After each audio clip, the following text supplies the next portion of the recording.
আমরা 5ই আগস্ট ঘটাইছি বাংলাদেশটাকে পাকিস্তান বানানোর জন্য। রাজাকার আলবদরের চেতনা নিয়ে বাংলাদেশে কেউ ক্ষমতায় যেতে পারবে না। আলবদর রাজাকারের বাচ্চারা বাংলাদেশ কিন্তু থাকবে, কারণ মুক্তিযোদ্ধা এখনো জীবিত। আমাদের স্লোগান ছিল এক দফা এক দাবি, হাসিনা তুই কবে যাবে। এইটা গণতন্ত্র আসবে, ভোট হবে, মানুষের প্রতিনিধি, নির্বাচিত প্রতিনিধি আসবে, গোপীবাগ মাঠ। হ্যাঁ, ইয়েস, এখানে গণতান্ত্রিক পার্লামেন্ট হবে। তারপরে আমরা গণতান্ত্রিকভাবে নির্বাচিত দরকার দেশ চালাবো। আর তাদের উদ্দেশ্য ছিল আমরা কি শুধু ইলেকশনের জন্য এই 5ই আগস্ট ঘটাইছি? আমরা 5ই আগস্ট ঘটাইছি বাংলাদেশটাকে পাকিস্তান বানানোর জন্য। কেন? কারণ 71-এ কোনো যুদ্ধ হয় না। যুদ্ধ হয়েছে 47-এ, 1947, আর যুদ্ধ হয়েছে 2024-এ, মুক্তিযুদ্ধ।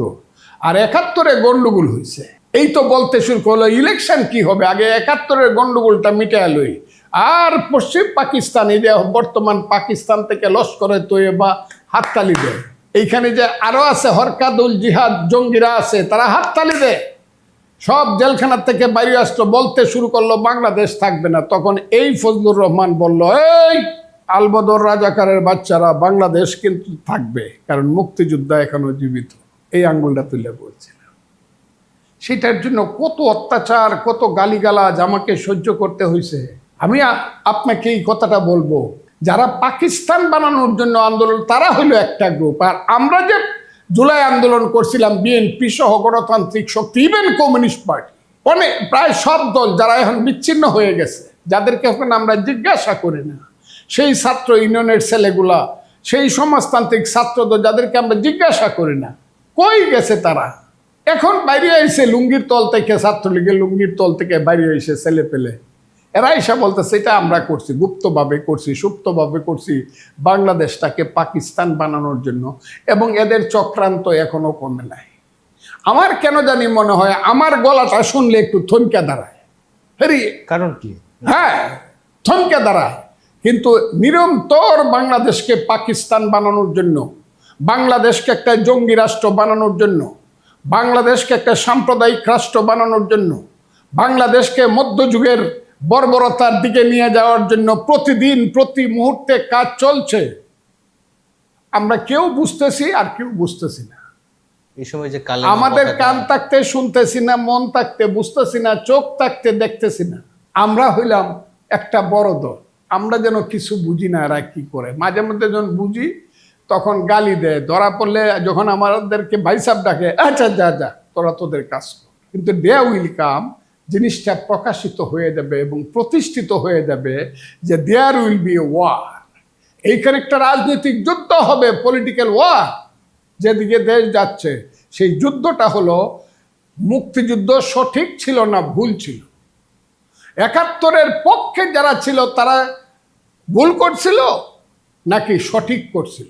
71-এর বিরুদ্ধে যারা আলবদর রাজাকার হয়ে দেশের লক্ষ লক্ষ মানুষকে হত্যা করছিল, মা বোনের ইজ্জত নষ্ট করছিল, বুদ্ধিজীবীদের চক্ষু তুলে যারা রায়ের বাজার বদ্ধভূমি হত্যা করছিল, তারা সঠিক ছিল?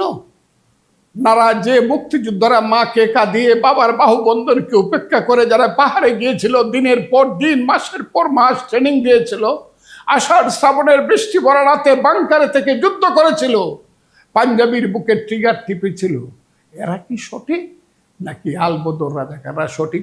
এই যুদ্ধটা ফাইনাল হবে এবং এই যুদ্ধটা নিরস্ত্র হবে নাকি সশস্ত্র হবে আমি জানি না।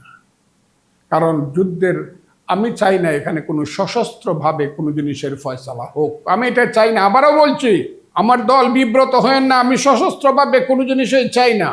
আমি চাই গণতান্ত্রিকভাবে ফয়সালা হোক। যারা এখনো বলে ইসলামী রাষ্ট্র চাই, শরিয়া ভিত্তিক রাষ্ট্র চাই বা জঙ্গি রাষ্ট্র চাই, আমি তাদেরকে বলি বাপের বেটা হইলেও ইলেকশন করো।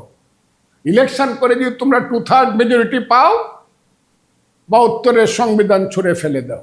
আর যতদিন পর্যন্ত মুক্তিযোদ্ধারা থাকবে, আল্লাহ রসুলের নাম নিয়ে আমি বলতাছি, চন্দ্র সূর্য যতদিন থাকবে, যদি সত্য হয়, রাজাকার আলবদরের চেতনা নিয়ে বাংলাদেশে কেউ ক্ষমতায় যেতে পারবে না। এইবার যে 68টা সিট পাইছে, এটা হলো কেরামতি। কিসের কেরামতি আমি আর বলতে চাই না, এটা কেরামতির সিট। এরা রিয়েল ইলেকশন হইলে 10টা থেকে 15টা সিট পাওয়া কঠিন।